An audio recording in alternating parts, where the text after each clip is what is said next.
A very good morning to you. It's another beautiful Friday morning. My name is James Okumu. Welcome to Man Up. This is the space where we talk about issues that affect men. So, today we are talking about betting. Oh my goodness, this one. It came and it swept the market by storm. Oh my goodness. I was asking earlier on my radio segment of the show, you know, how many people engage in betting. And it's very interesting comments that are coming through. And it seems like this is something that a lot of people engage in. Sometimes when you pass through the shopping centers, they have these little betting shops. And sometimes I pass there and I see it's like people are being given things for free. And it's men who are in there. And I keep wondering, why? How? Okay, what's the story behind this? And so we have to talk about this today, even as we continue with our focus and our theme for this month. Just looking at several things that men get addicted to, and betting is one of those big ones. To get an idea of how big this betting market is, just have a listen to this. The Kenyan gambling market is enormous, currently estimated to be worth $40 million, which is about 437 billion Kenya shillings by 2020. And yet it is still growing rapidly, despite the worldwide crisis. Currently, Kenya is the third in sub-Saharan Africa when it comes to sheer market size, after South Africa and Nigeria. But we have the highest number of young gambling players in the region. Young Kenyans already spend more money on gambling than any other African country. The Kenyan gambling market is dominated by sports betting. Like many other African nations, the most popular sport to bet on is football, the European leagues in particular, which is then followed by online poker and online casino games. But those sectors haven't yet reached levels of popularity to compete with sports betting. Interior Cabinet Secretary Fred Matiang'i released shocking statistics in 2019, revealing that 76% of Kenyans below 35 years are involved in some form of betting, with ironically more than half of them being from poor backgrounds. These statistics put Kenya on top of all African countries in the category of young people engaged in gaming and betting. The question now remains, how can people break free from gambling? That's the big story. That's the big question. That's why we have to do this show and talk about this. And so I'm asking you the question, do you bet? If you do, tell me your story. Why do you do it? Or maybe you've had an experience before, like several people are saying they used to do it, but they don't do it now. So what's your story with sports betting? I've got two amazing guests that I will be interviewing and hanging out with this morning. One used to bet, former gambler, but he saw the light. And he'll be sharing his story with us. And we also have a psychologist who will be joining us just to help us understand what goes on in the mind of those people who consistently go back to this betting thing. Welcome to Man Up. In case you're just joining us, my name is James Okumu. And today we're talking about gambling and why is it that a lot of men are attracted to gambling and addicted to it. In studio, joining us via Zoom, I have Joseph Njenga. Joseph Njenga is a former gambler, but now he's a businessman. How are you doing, sir? Fine, thanks, Mr. Okumu. Thank you for inviting me today to share with you this very amazing experience. Karibu, sir. We can't wait to hear your story. I also have clinical psychologist, Dr. Joe Molo, who is the director at Crossway Psychometrics. Daktari, I can see things are falling apart. I told you. He kept telling me to tilt it. Oh, sorry. Adjust it as we go along. Maybe I'll begin with Joseph as Daktari continues to adjust his. Yeah. Oh, you're back. Most people don't have Great. How are you doing? Thank you so much, James. Sorry about that. It's okay. With this Zoom technology, we've been experiencing a lot of that. I was actually gambling with the angle. Karibu sana, it's good to have you. So, Joseph, how did you get into gambling? First of all, my name is Joseph Njenga Moha. Mm-hmm. I am a born-again Christian. Yes. A father and a husband. Yes. So my betting experience dates way back from school, from primary school. Oh. Because we started betting, actually, we started gambling with my classmates we would be given bus fare to go to school, and sometimes we walk on foot and we use the money to gamble, and sometimes we end up not having bus fare to go home. What? So it started as a small habit of you get a few coins, you close your hands, and someone guesses whether it's heads or tails, and you end up losing your money. So with that, I had a background of betting. So even when the real betting began with the online betting and phone betting and casinos, I had already gotten a background of what it feels to bet, to lose, and to win from way back in school. Yeah, so that's how it actually started. Okay, so which kind of betting were you into? Sports betting ama hiyo ya casino? Mostly mi nilikuwa hiyo ya sports betting. Yeah, and that is what is very rampant in Kenya today. Yeah. Because when you are doing sports betting, nobody else knows that you are betting. You can do it in the confines of your bedroom, in your sitting room, wherever you are, and nobody will know that you have that problem. So it's something that eats you up from inside because you are doing it alone. It's not like a casino where you go and you hear other stories of people who have lost money. Yeah. But this one you are losing alone. So I was into sports betting. Okay. Daktari, I keep wondering, why is this thing so addictive? Because, a lot of our young men, and even from the statistics that we got when we were beginning the show, majority of the people who get into this addiction are people who don't have money. So it doesn't make sense. Why is it so addictive? Because it's not really a financial problem. Oh. It's an addiction. Okay. Yes, it's a psychological problem. We can call it emotional, psychological problem. Now, here's what happened. Most people get into it, just like Wananjenga has mentioned there. It's fun in the beginning. I'm just rooting for my team, Chelsea or Arsenal or something like that. We're just having fun. We put in 5 bob, we put in 10 bob. But slowly it grows. What happens with every small win or that anticipatory effect, there are actually neurochemicals that are released in your brain, believe it or not. You become addicted to your own neurochemicals. The neurochemicals that are triggered are associated with what we can call in layman terms the pleasure points of the brain. It's a longer story, chemically speaking, but you may be familiar already, or many of our viewers may be familiar with dopamine. They hear people talk about dope. Yes, it is triggered by gambling, just like it is triggered by other addictions of drugs and alcohol. So we talk about essentially in terms of brain chemistry, the same thing, and that's the reason why. That's very interesting, because, I remember one time a gentleman reached out to me, and for him, his betting had gotten so bad that he would bet his whole salary the same day he was paid. And he was telling me, Pasi, I know it's bad, but I still do it. And I couldn't understand. It was a bit hard to help him because I couldn't understand where he's coming from. Because from my perspective, I'm looking at it, I'm thinking, it's just common sense. Don't do it. Why are you doing it? And you'll be broke. I don't know if Jenga, you ever got to those levels where you're giving everything towards this addiction. I've actually gotten to those levels where you don't like put your whole salary in it, but when you get something, you end up when you get your first win, you put more in order to get more, and you end up losing everything. So I have actually lost money that was meant to do important stuff to betting. Yeah. So it's something that is very common. And you are always thinking that I have lost this time, but next time I will regain whatever I have lost. Okay. Some people look at this Daktari as a side hustle. This is like a small business I do on the side. One day I'm going to win it big. I don't know what you think about that kind of thinking. The brain has interesting ways of self-deception. In fact, this is actually a biblical proportion. You'll remember Jeremiah 17:9. The heart of man, called that the mind of man is deceptive above all things. I found myself talking that a lot lately. But one of those deceptions is exactly in addiction, where you create a story, you can call it anything.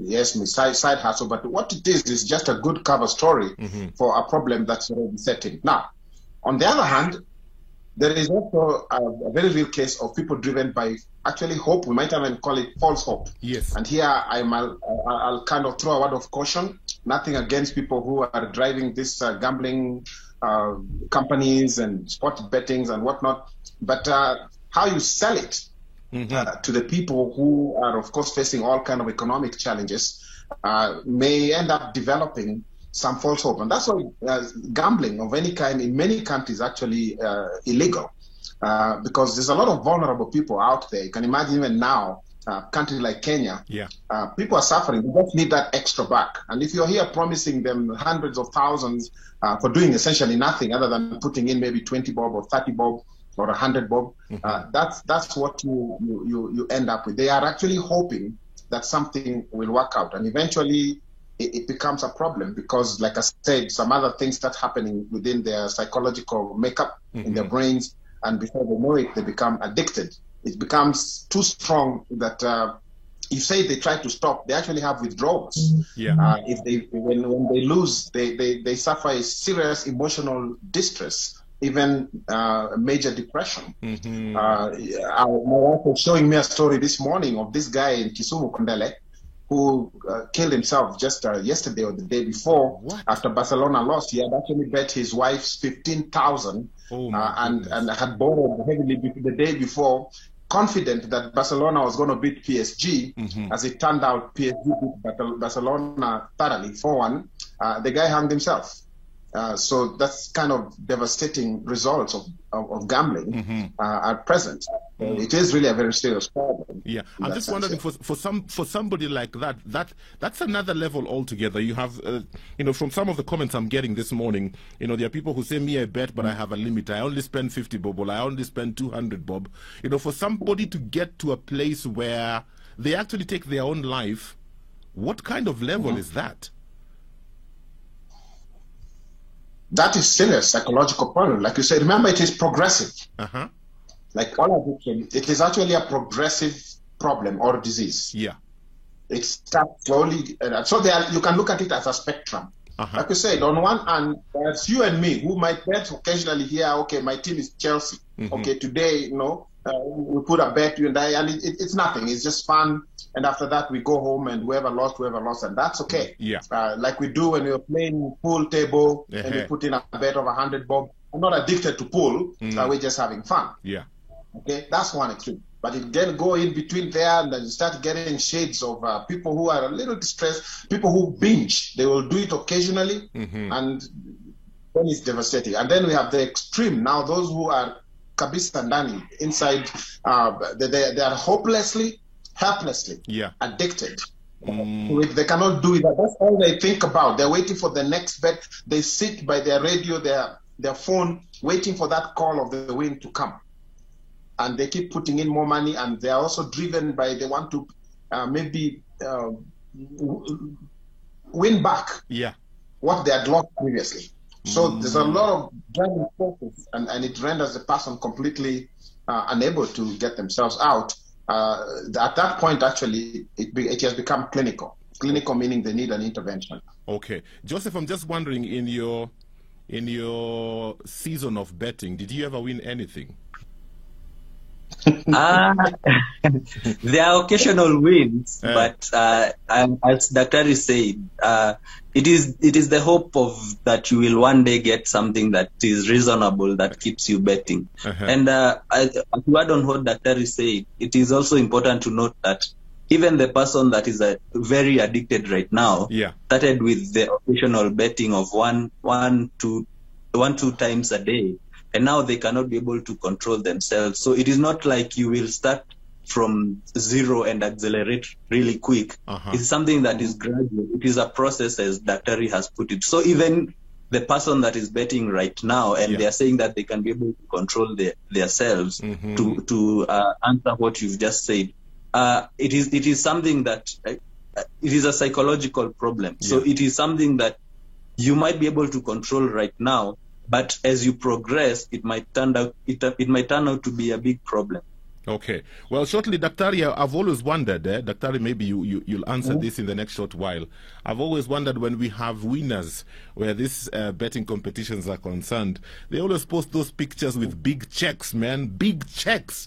Jamaa ameshika check hivi imeandikwa 1 million bob, you know, with a big smile on their faces, and you look at that check and you begin to imagine all sorts of things. I've always wondered why they do that. So today I have the opportunity to ask a clinical psychologist, you know, what that is all about. You'll talk to us about that in the next short while. I'm inviting your questions this morning, talking about gambling and betting. 20316 is the SMS line. WhatsApp number is 0786 316 316. It's Man Up.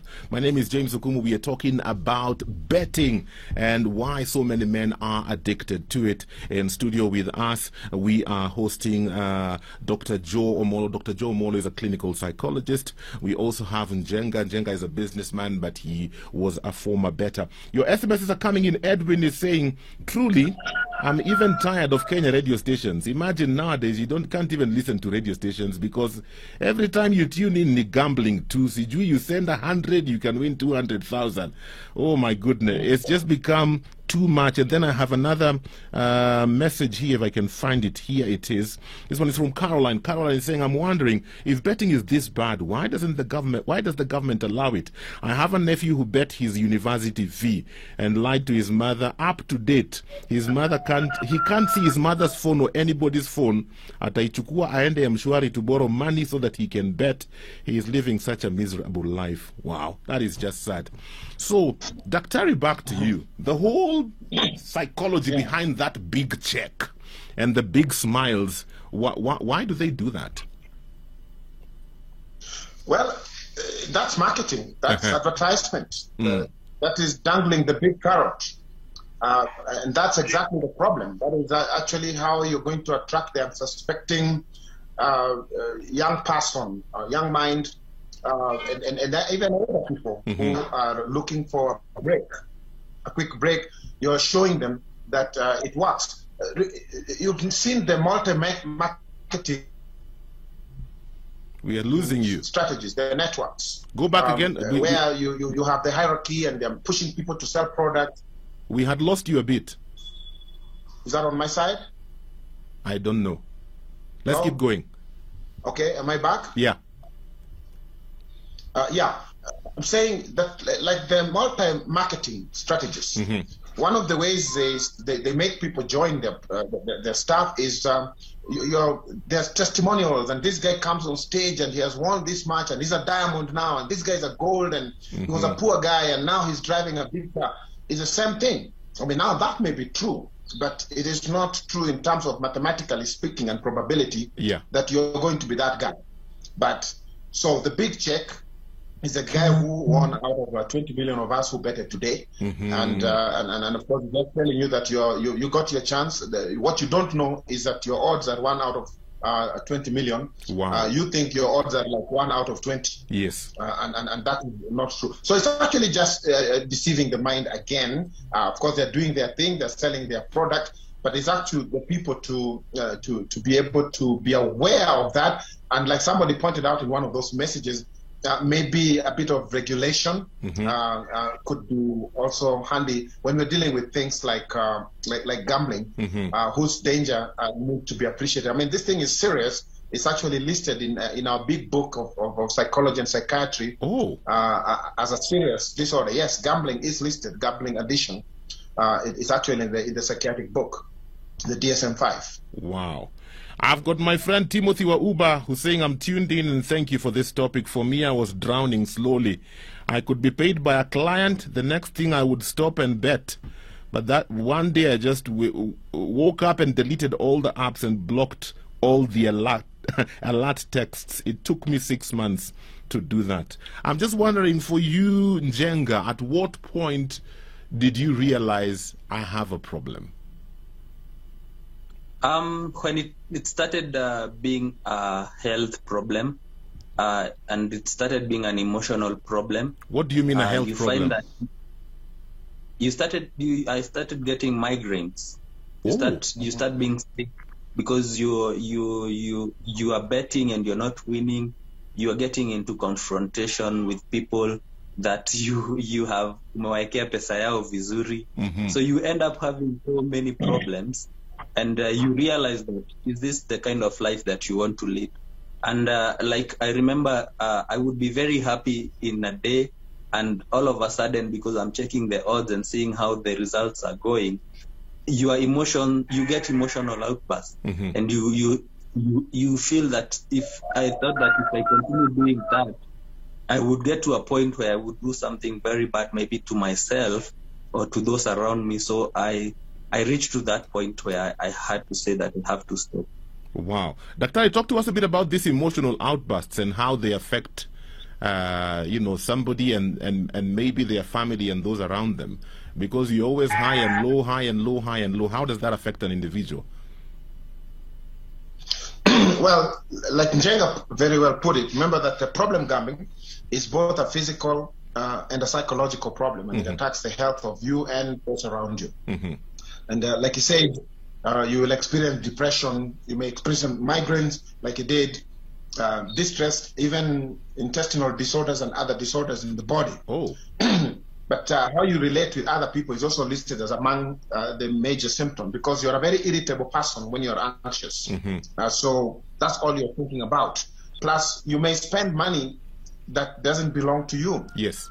Or you may start becoming a dependent on other people. In fact, depending on others for money to spend on gambling, you start having relationship problems, even at work. You might miss work or start absconding on duties that are supposed to be yours and responsibility both at home and at work. And so you can see there's just such whole chain and a host of ways that the gambler or the gambling problem starts affecting everyone around you.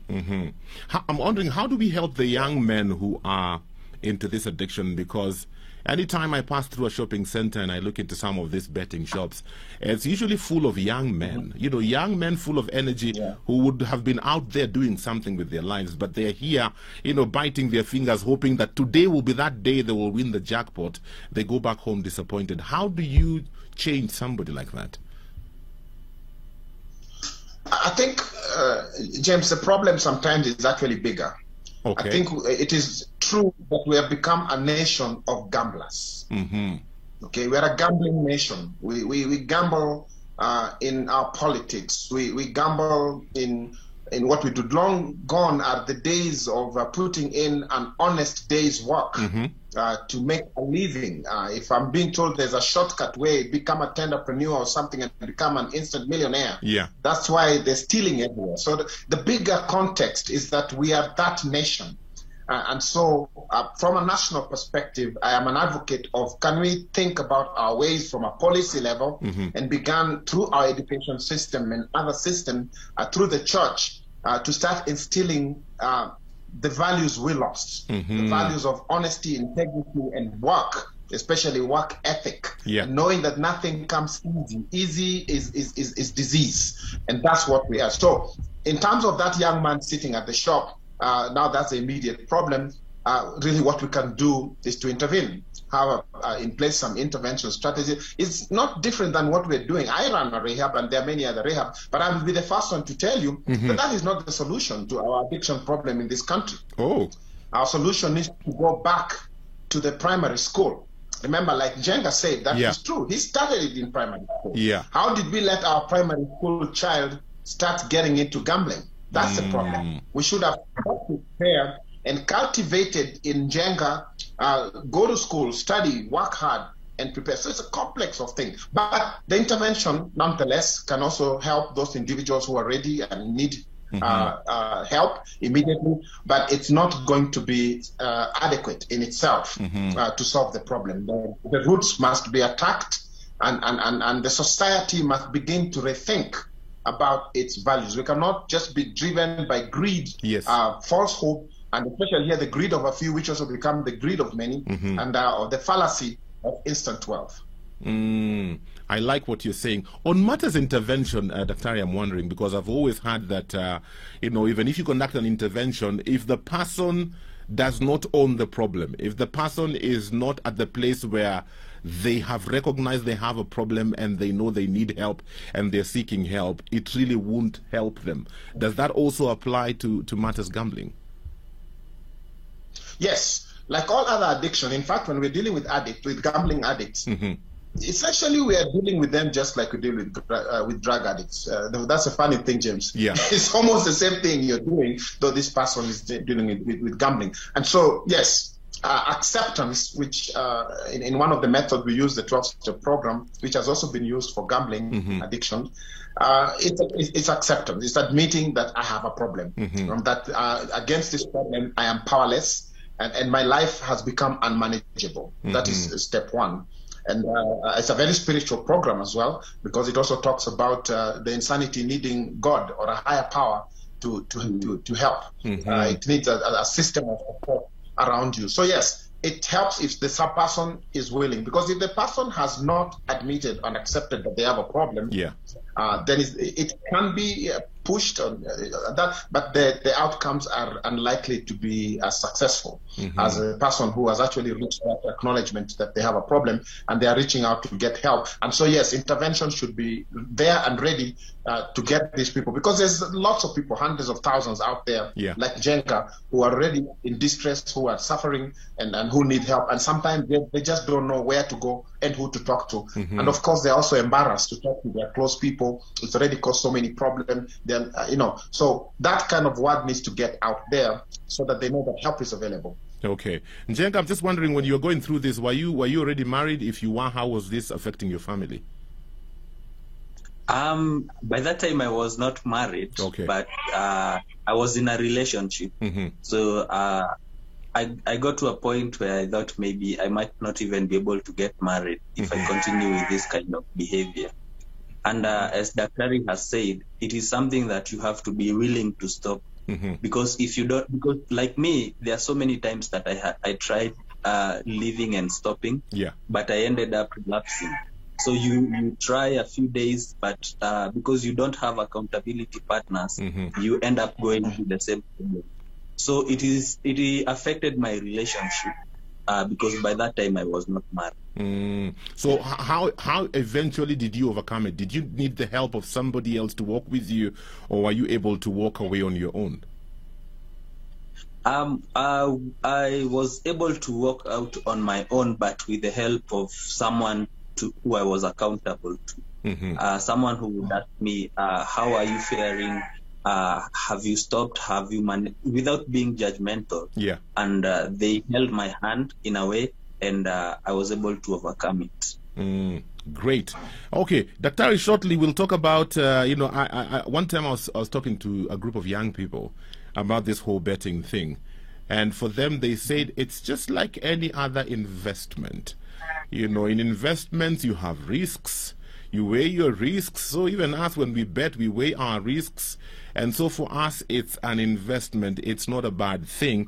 And even from some of the SMSs I'm getting, even people in the church, even pastors in the church, are engaging in this. So I'm just wondering if they're the ones who are supposed to be changing society, and you're coming to give a testimony of how you won the jackpot. How does that work out? So we'll talk about that shortly. We have it's about 22 minutes before we get to Sir Tatu Asubuhi. If you have a question for us this morning, send it in right now on 20316 for SMS, and WhatsApp is 0786 316 316. James Okumu on Man Up. Today we are talking about betting. In studio with us today I have Joseph Njenga, who's a businessman, former gambler. He was sharing his story with us. We also have Dr. Joe Molo, a clinical psychologist, with us, helping us to understand, why this addiction is a serious addiction. Some comments coming through. This one says, I was having this conversation with a foreigner, and he said in their country they are taught integrity and values from home and emphasized in school. And it got me thinking that as a teacher, we don't emphasize and teach it anymore. During my time, it was taught in civil education. That's a good point right there. Another comment here saying, my cousin was a pastor for 5 years, or rather was a pastor 5 years ago, and this thing called gambling made him to close the church. I saw him betting church instruments mpaka akaachana na familia yake. That is the time niliacha betting until today. And I tell you, even until today, he has never stopped betting. That's just a sad thing. Dr. Back to you, as I was saying earlier on, one time having this conversation with some young people, in their eyes, this is just another form of investing.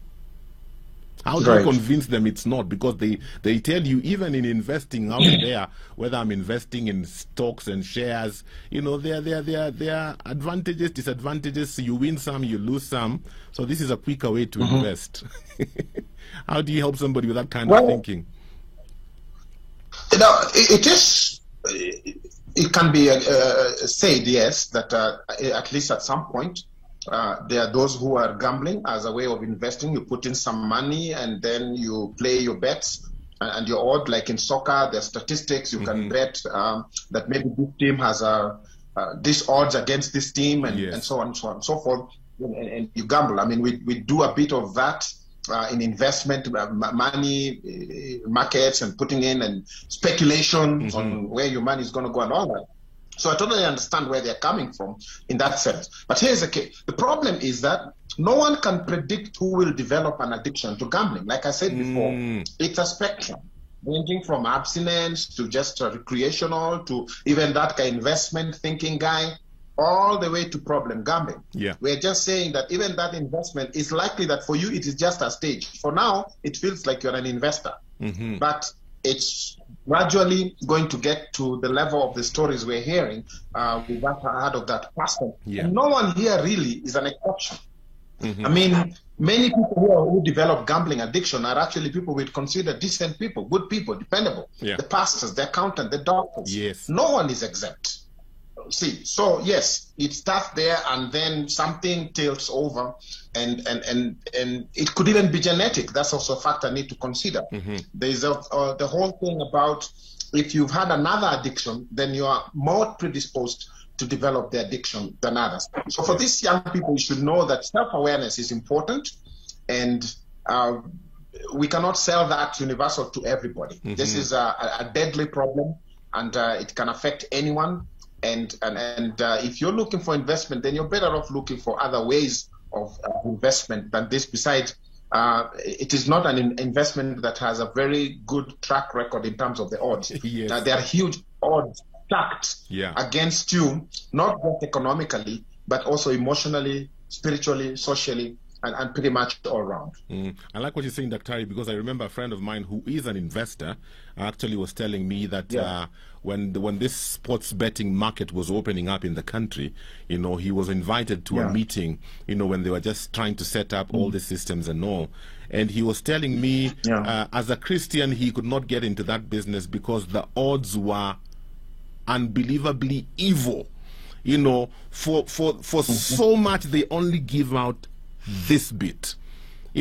For every much they make from the people, they only give out like a dot. But that dot seems like a huge amount of money to the one person who's getting it, but forgetting that a lot more people have lost their money for that person to be able to get that one. And so that resonates with what you're saying. I'm just wondering, Njenga, from your experience, do you now go back and talk to people who are, into this addiction and share your story and tell them, how they can come out? Yes, I do that. I have a YouTube channel. It's called Njenga Moha, and I have used that platform to share my story. And I also talk to people one-on-one when I get a chance. But I haven't really streamlined it to get to a point where I can go and talk to a group of people who are having that problem. But it's something that is in the offing. Okay, great. Our time is almost up. Dr. If I can get your closing remarks. I think one thing I wanted to add very quickly before my final closing remark, it's for people to know the guys behind this industry, many times they also don't play fair, like you just mentioned there. It reminded me of something. I was talking to one or two of them, and they said how in the casino, they should know that sometimes they actually release some stuff to make you high, like Rohypnol in the airs. Yes. So you're not thinking straight. They serve free alcohol. No, go ask yourself why. Because the more you drink, the more you're becoming irrational. So there's also that angle to think about apart from the odd. I would say this, that for our viewers out there and many other listening families, parents, teachers, it is important to see this thing for what it is. We haven't come to the full realization that gambling is a serious problem. Yeah. It's a disease. It leads to a disease of addiction and should be seen as such. And it is important to keep an eye on it. It is important that it is regulated. To our policymakers out there, I would say, please consider this as something important. The gains might be there for in the short run for a few, but for the vast majority in a country that badly needs to create jobs and build its economy, that gambling is the one thing we don't need. We're selling the wrong thing and it's not helping the people. It's making a bad situation worse. And so I will categorically state that yes, policymakers and those who make decisions, that this is something you need to look at and figure out a way to regulate it, control it. It would be better if you can actually do away with it, but I'm not going to push that far.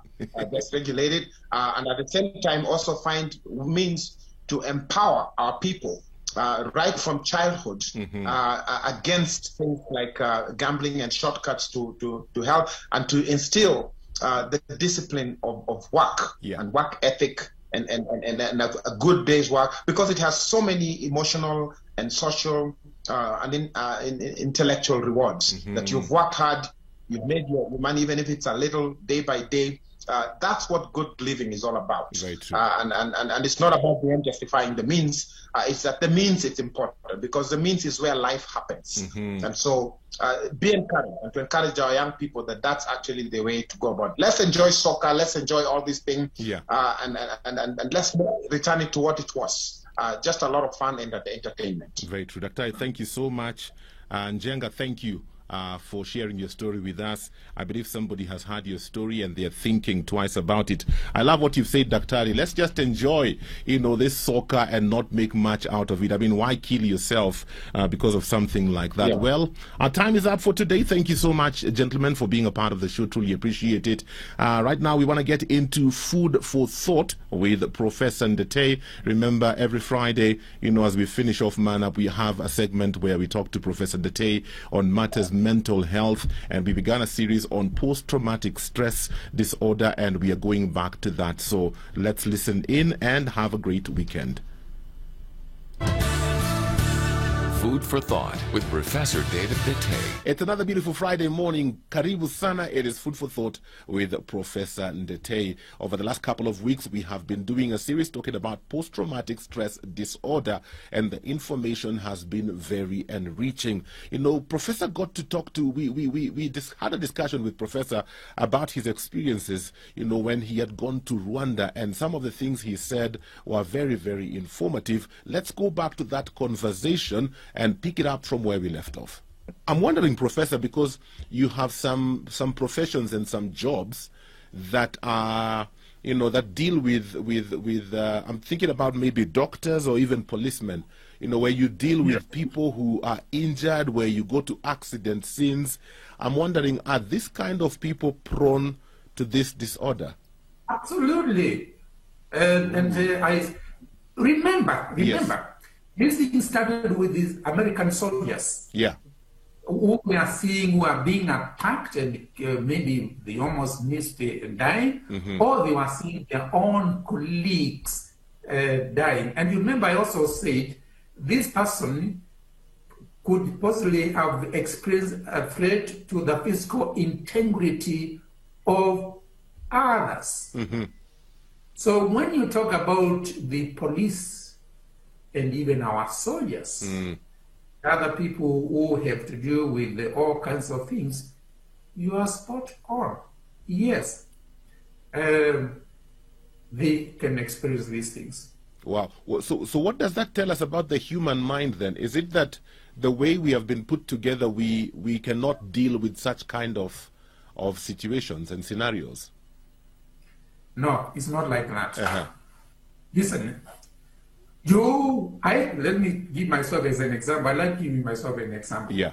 I would be a very abnormal person if I was at the American embassy at that particular time when it happened. And there was this explosion, and the building was collapsing, people were running around, people were being killed, and it does not touch me as a human being. doesn't touch you as a human being at that particular time when it is happening, if you think that what is happening is normal, then there's something abnormal with you. Yes. If you look at it that way. So that is the way the human mind is made. Our minds are the most complicated computers ever known. They store information. They have the ability to recall that information as if it is happening for real. The difference is many people, when they are exposed to those events in the acute phase, which I talked about, many of them have different kinds of resilience, and they seem to come out of it within a very short time, so that by the time they get to 4 weeks, it has gone out of their minds. They are able to deal with that. And you know what? I have seen this. One of the things I did, I can tell you for a fact, when I think it was 1996, when me and a few other people were sort of asked to go to Rwanda to see what was happening. I remember my vice chancellor saying, "No, I'm not going to allow you to Uganda. You are not going to, not Uganda, to Rwanda, for you to go and get killed there. I'm not going to allow." And then with persuasion, eventually he let us go. When we went there, the reason why I think eventually we went, not because that particular time I was supervising one of their students over here, working with us. One of the things that surprised us is that when we went to Rwanda and we started looking at the people, what they had gone through, just couldn't believe that people could smile. When they had undergone all this kind of trauma, it's like they had developed their own way of dealing with this condition. Last month, I reviewed a paper that was written in Rwanda by very good researchers, and they found that since that time, there are still people who continue to have post-traumatic stress disorder. We are talking about many years, close to more than 25 years since it happened. That begs me to ask, Professor, how long can this condition last if nothing is done about it? Well, I think a few statistics would help. This will help. These conditions seem to have a natural cause. The majority of the people recover after just within 4 weeks. Then a smaller percentage may continue for more than 1 year. Then in a smaller percentage, maybe 1 to 2%, it can be lifetime. When did we have Mama was here? 1952. Do you know, not long a time ago, with one of my students, we actually found people who still suffer from the events of what happened in 1952. So it can last for a long time, but the numbers reduce with time. Yes. So what kind of treatment do these people get for this disorder? Well, there are certain other things that are very important. If you allow me, allow me to scroll down to number C. It's not just the re-experiencing. It's like the experience, because they don't want to go through what they went through, they try to avoid places where this happened.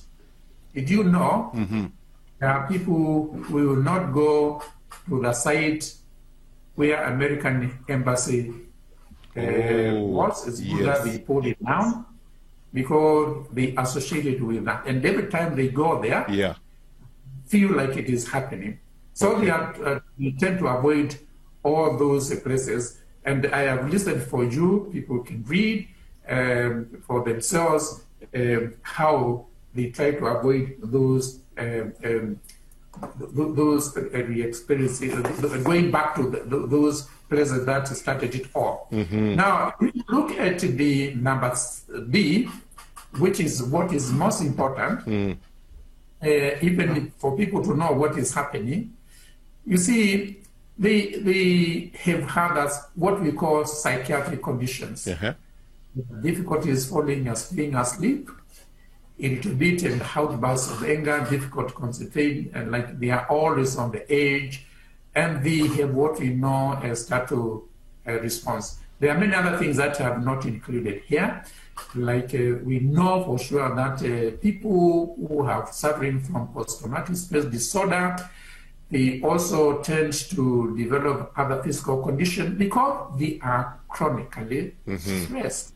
Okay. And we know stress, because all of these are symptoms of stress. We know stress can lead to high blood pressure, it lead to decreased immunity, so that they get infection very, very easily. They can lead to diabetes and many other conditions.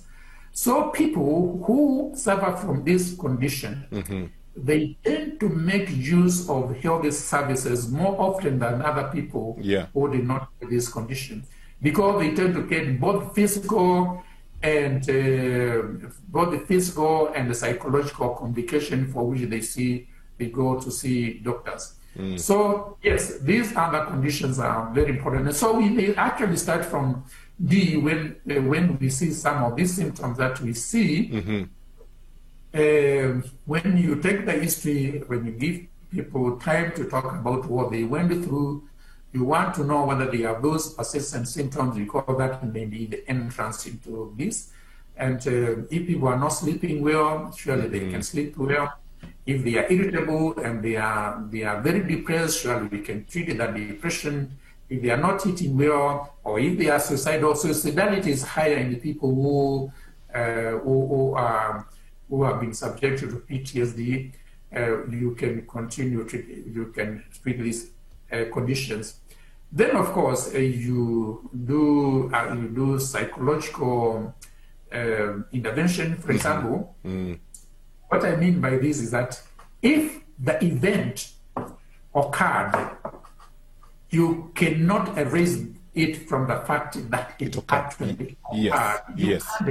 And you can't tell people to forget about it. No, how can you ask people to forget about it? You cannot ask them to forget about it. But you can use other methods of helping them to deal with the fact that it's happening.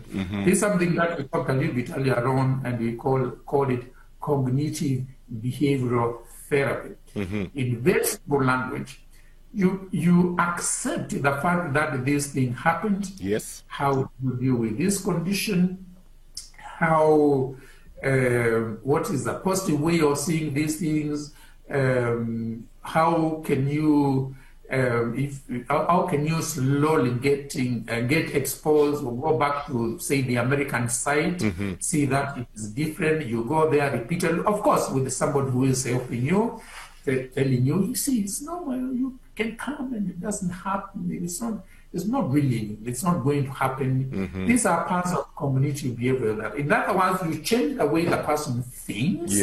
And if you change the way the person thinks, you start changing the way the person behaves, and he starts behaving in a more positive, engaging manner, and it's a therapy, it's a form of treatment. So you combine the use of medicines and the use of cognitive behavioral therapy. Wow, indeed, information is power. To know you are equipped to be able to deal with the situations, and I pray that the conversations we're having with Professor Ndetey on Food for Thought are enriching to you and giving you solution. My advice would be, if you know a friend or a family member who's going through post-traumatic stress disorder, get them the help that they need, because help is available. Have yourselves a good day. We'll connect again next week right here on Family TV.